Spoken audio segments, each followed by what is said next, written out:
This is lecture 11.1, Economy.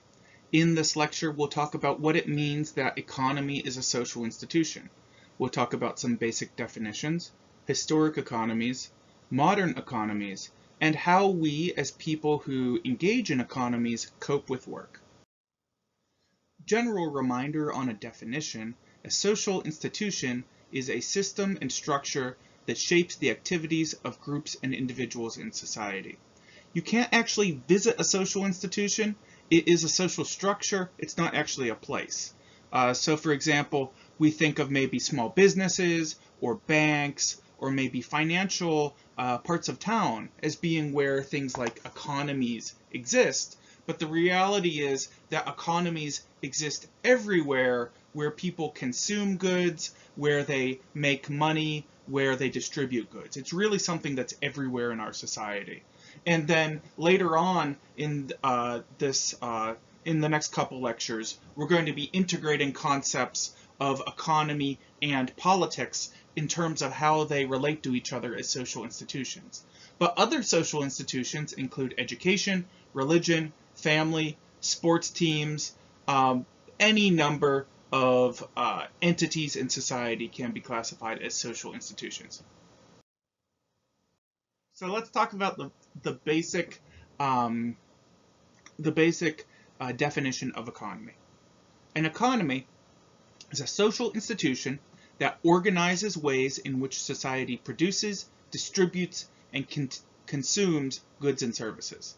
We'll define goods as objects that have economic value to others, whether those are basic necessities or wants. So things like food, clothing, and shelter, those are typically basic necessities, while things like a brand new iPhone, video games, books, usually books, those things are usually wants.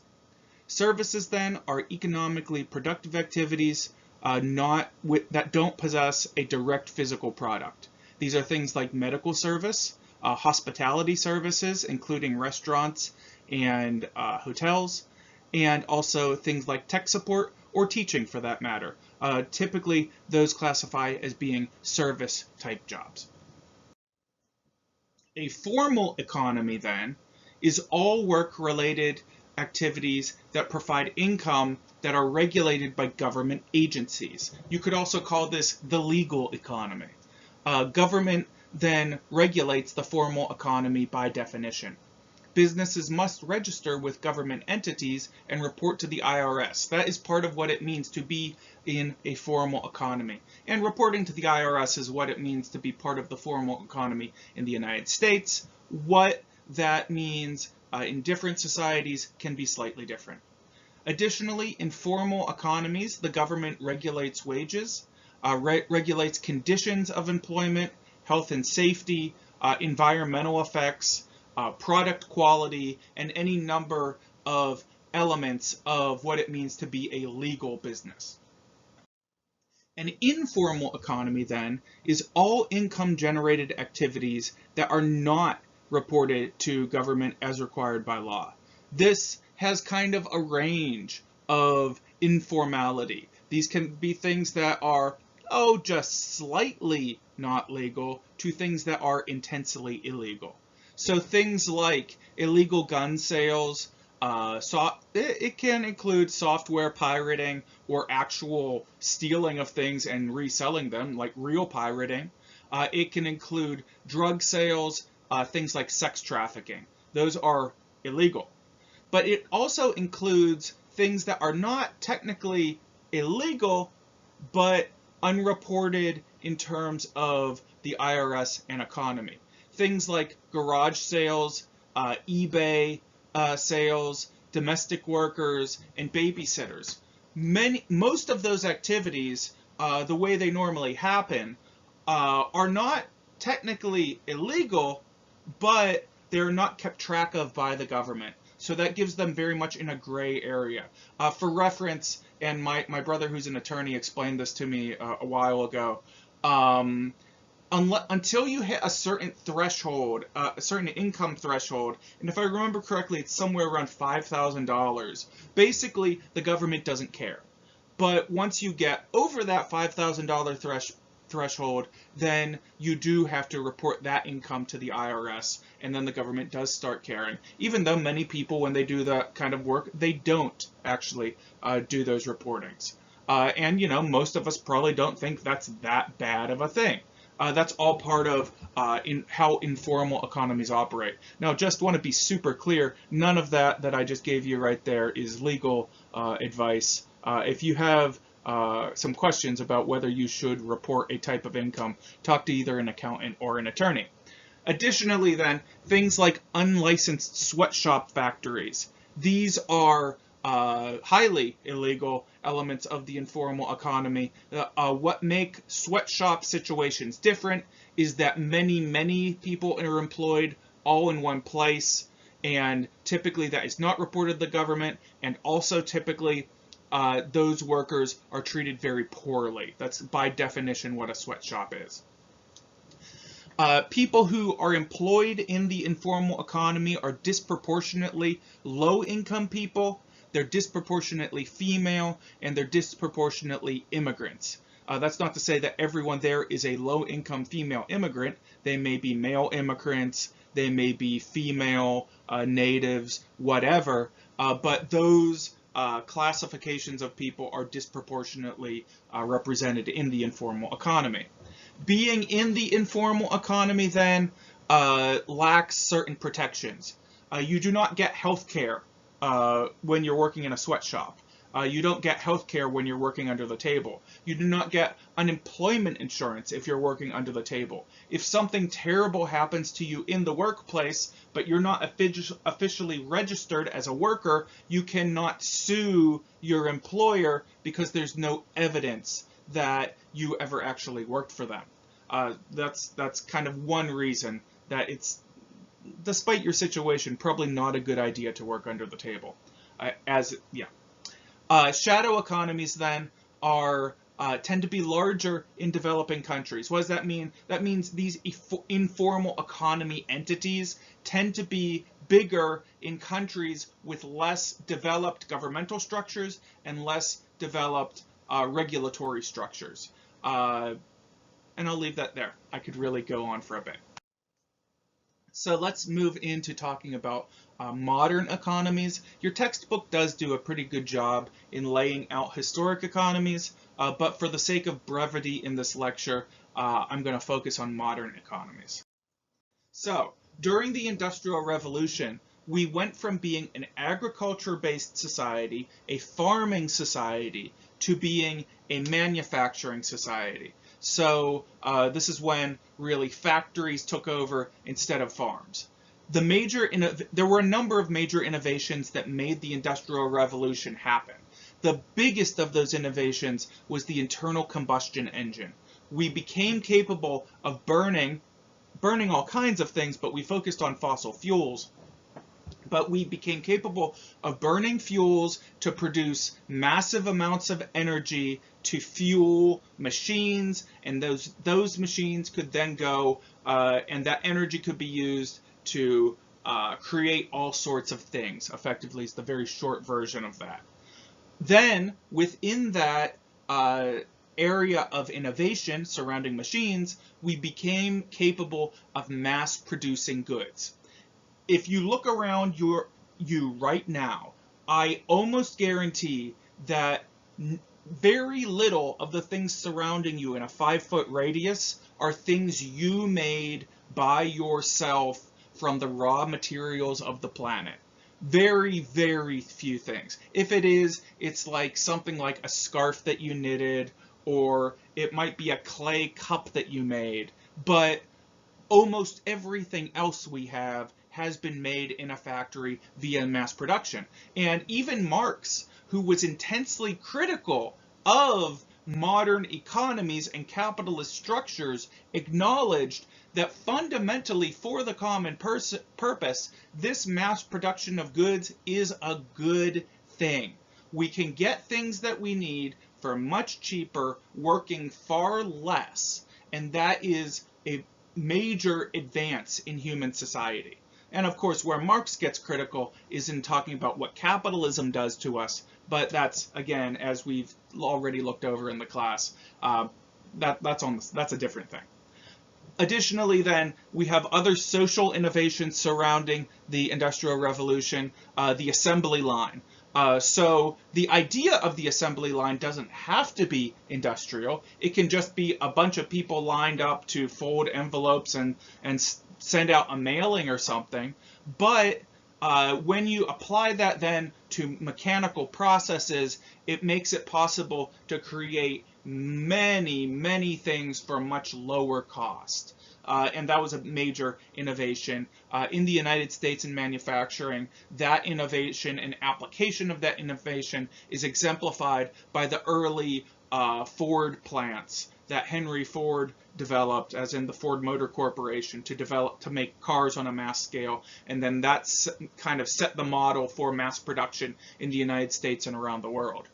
Before the Industrial Revolution, though, economic production took place in the household, but the birth of the factory led to the workplace and raised new work-related issues. Let's unpack that a little bit. What does that mean?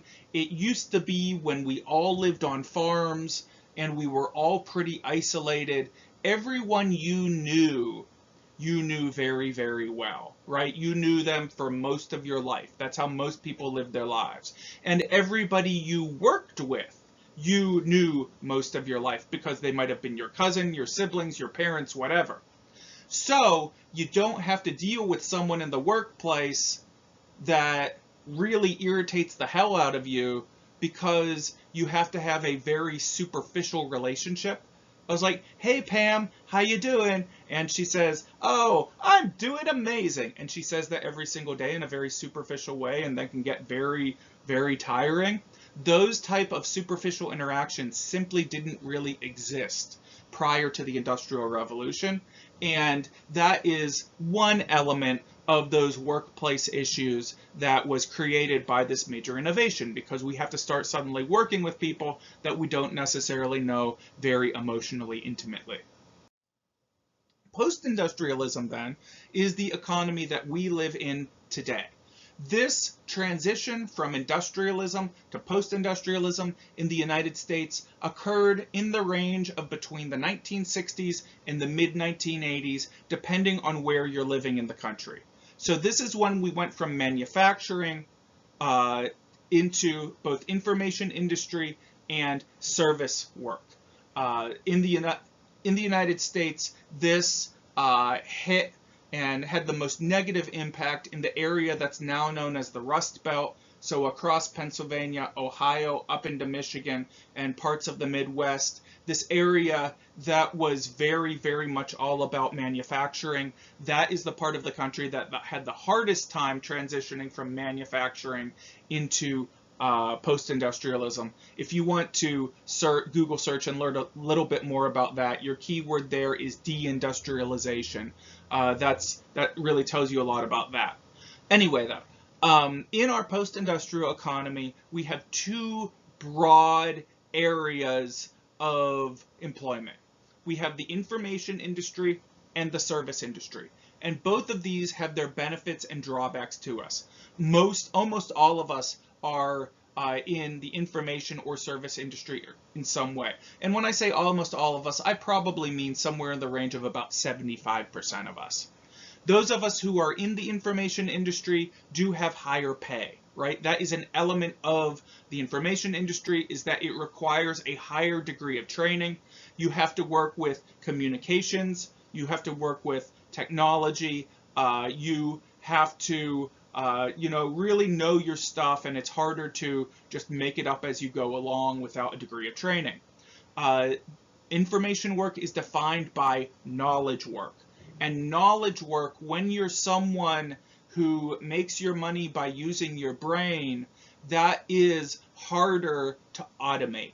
It's harder to have a machine replace you when you have to use your human brain to make the product. Now, with that said, AI is always getting smarter and smarter and smarter. So there may come a time when many parts of the information industry do get replaced by AI, but a lot of it isn't quite there yet. We will see in coming years what happens.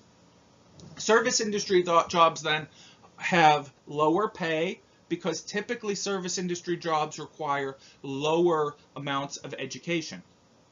But service industry jobs can range from doctors to fast food. It can have a very, very broad range of pay types. The key to being in the service industry is providing a service. You are doing for one person to another person, and typically we do that in a in-person basis. And because typically service jobs are in person, then it becomes much harder to outsource. It is more difficult to have someone in a country outside of the United States do the job. So thus, because it's harder to outsource, that adds a degree of job security to the person in the service industry. We will always need waiters or people who work in retail stores probably to do physical things for us, and that can't be done by someone in India or France, for example, for people in the United States. Additionally, in the service industry, there is greater projected job growth. So there are expected to be more of those jobs in the future than the jobs in the information industry. But before we move on from this slide, it should be pointed out that most jobs, though, are not exclusively information jobs or service jobs. Many, many jobs are combinations therein. For example, I teach college, right?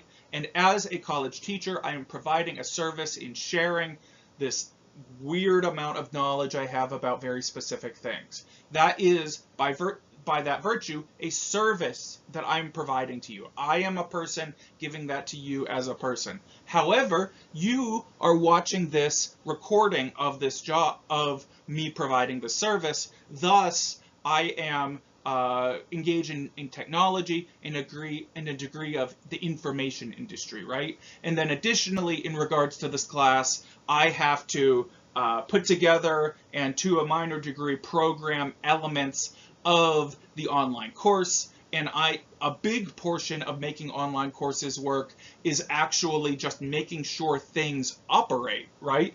And maybe re-recording lectures as needed as it comes to my knowledge that maybe the sound didn't work, for example. And all of those sorts of things make my job as a college professor both an information job and a service industry job.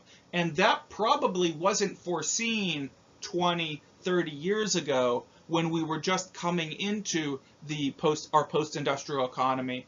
It wasn't seen how much tech would really be needed to teach college efficiently 20 years ago. And those types of transitions definitely are exemplified in our modern society. We just don't know how tech is going to change our world in the future.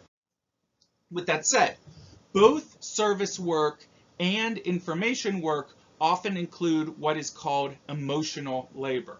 Emotional labor, then, is a display of emotion that you are expected to perform as part of a job. If you've ever done any sort of retail, if you've ever worked with the public in any sort of way, you know that when a customer's being an idiot, you can't just tell them to screw off, right? You can't yell at them. You have to conceal your contempt for that individual, or you'll get in trouble with your boss, right? That is a very basic element of emotion labor.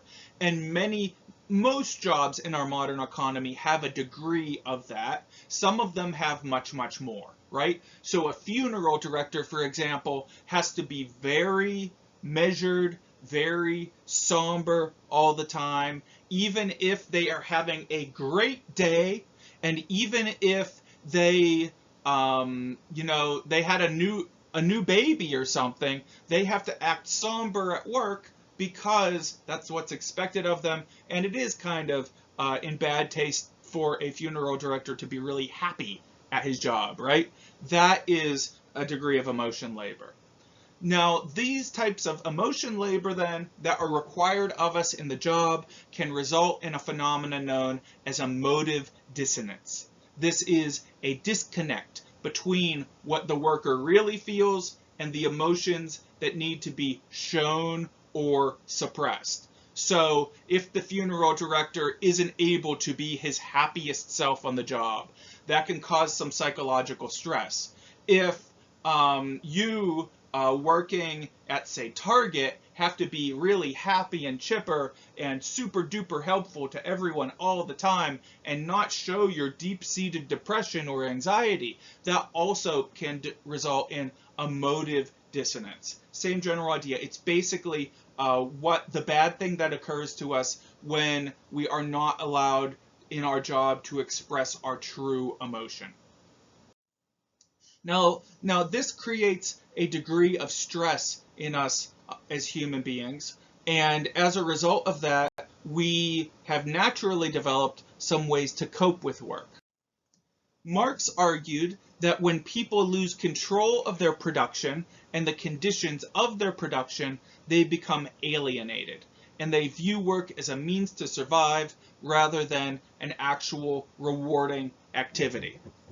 So what does that mean? It means that when we have to do a job all day, every day, and we can't control how we do our job, and when that becomes overly regulated, then we start to suffer emotionally, psychologically, if you want to use the word, maybe even spiritually. It hurts us. It hurts us on a personal level.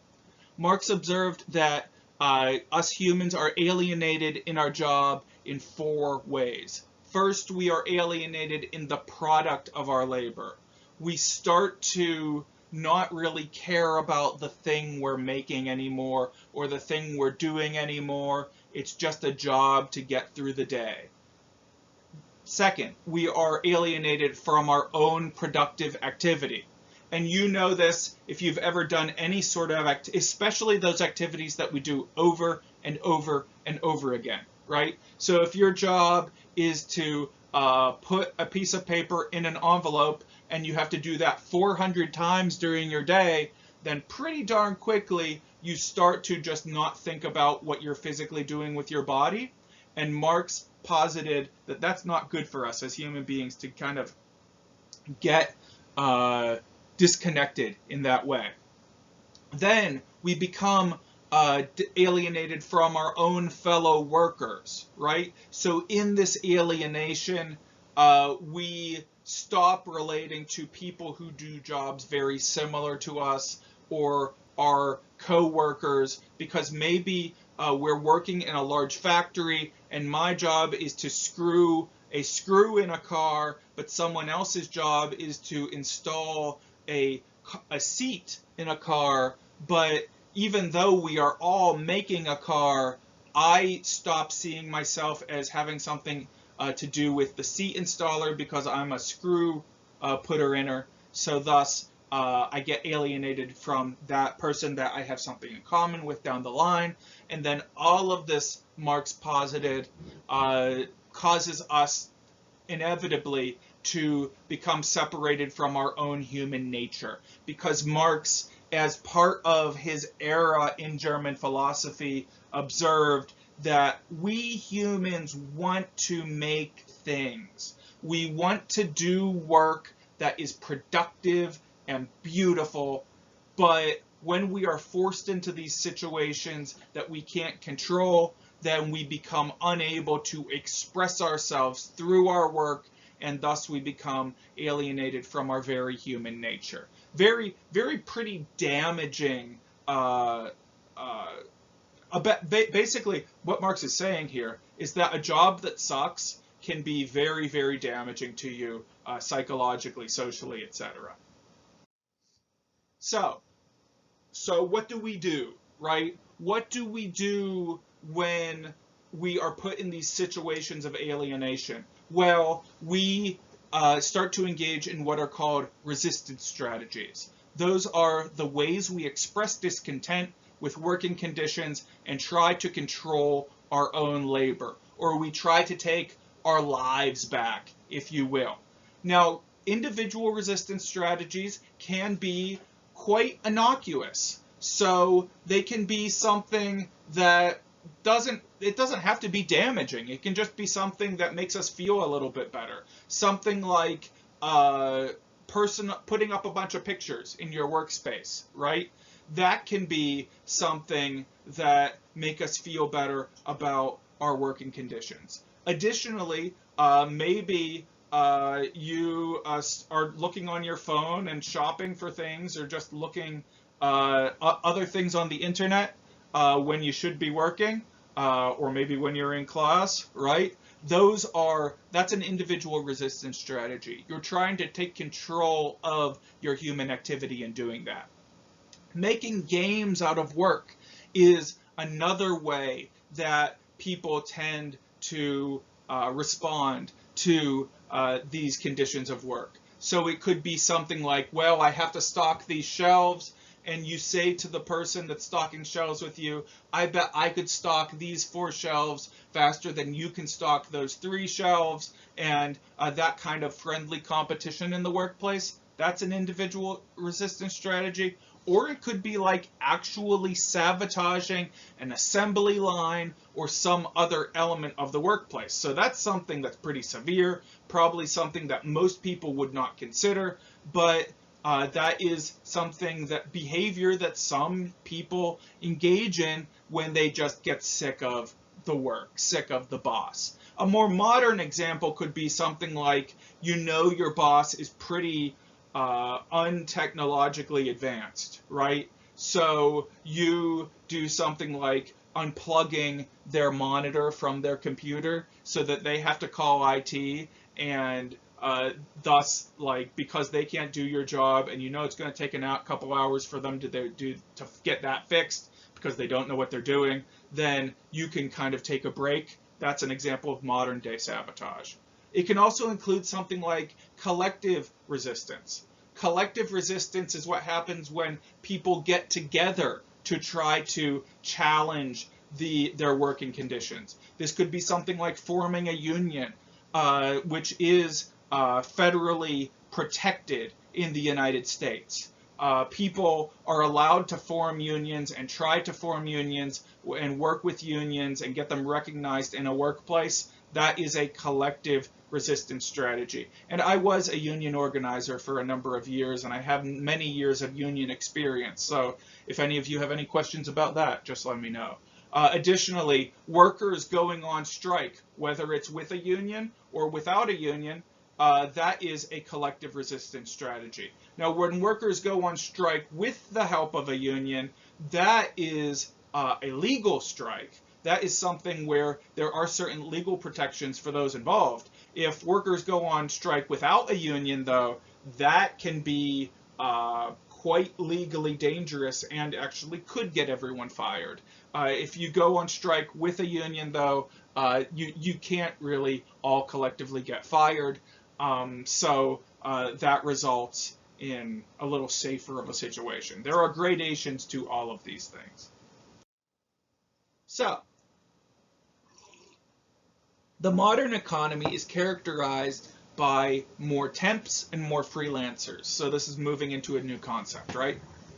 This is a big, big part of what makes your work experience different than that of your parents and your grandparents. So people like me, I am an example of a temporary worker who isn't really a temporary worker. When I have employers, when I work for schools, I usually work for those schools for a lot of years, right? I don't really jump around from one school to another school to another school. However, technically, I am rehired and a new worker every single semester. Thus, I am a temp, but not really a temp. That is an example of this type of element in our society. Or you can go to a very different extreme of not the long-term temp, but the very, very short-term temp. People like Uber drivers, Lyft drivers, DoorDash drivers, those people who are completely freelance, that they are employed for maybe half an hour at a time by people, because when you work with Uber and Lyft and entities like that, you are not employers of Uber, you are employees of Uber. You are employees kind of the individuals who need you to drive them around for short periods of time. That is a new component in our society within the last 15 years. And then freelance writers. It is, and I've done some work as freelance writers, and it's really easy to forget that the majority of the content on the internet had to have been made by a person, right, at some point, especially those things that are not on social media. And much of that content was made by people who were paid to make the content, made by freelance employees. And that is a really, really hard job to really make a profit at, namely because you are in competition with everyone who is fluent in writing English from around the world. And that can make it very difficult to compete with someone that has a lower cost of living than in the United States, for example. Little tip, if you want to do any freelance writing, you should try to get involved with an organization that will give you jobs, because those tend to be the freelance writing jobs that make significantly more money. Additionally, then, in our society, we increasingly rely on what are called independent or third sector jobs. This is a component of the economy that is made up of nonprofit organizations that fill in the gaps left by capitalism. So a food pantry, a organization that helps old folks get to the grocery store, almost any charity you can imagine. These organizations do the things that are not profitable in our society that we don't really pay attention to because we are a highly capitalistic society. And this third sector is not present in all societies. Some societies that put more government resources toward helping people, toward helping kids, helping very old people, helping the poor, those jobs are then done by the government. In the United States, we have a certain political and historic tendencies to not want to do those things with government. Thus, we, as a matter of survival then, because we're unwilling to do that through government, need this third sector to make sure that people literally are not starving to death, right? So that's another element to our modern economy. So that is it for this lecture. As always, if you have any questions, please just let me know.